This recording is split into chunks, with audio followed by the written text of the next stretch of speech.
तिसऱ्या गुन्ह्यामध्ये त्याचा लायसन्स परमनंट रद्द करण्याचा निर्णय आपण या ठिकाणी घेतो। मला हे देखील सांगितलं पाहिजे की पोलिसांच्या सक्षमीकरणाकरता मोठ्या प्रमाणात पोलीस भरती आपण सुरू केली आणि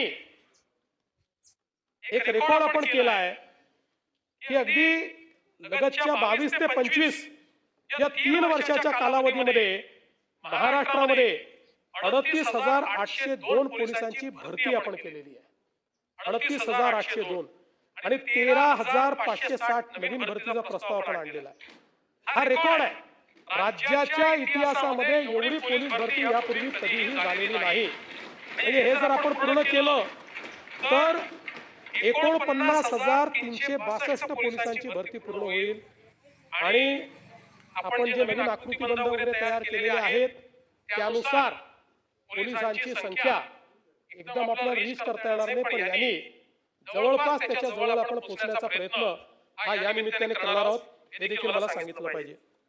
मुंग्याच्या संदर्भात मी या सभागृहात सांगितले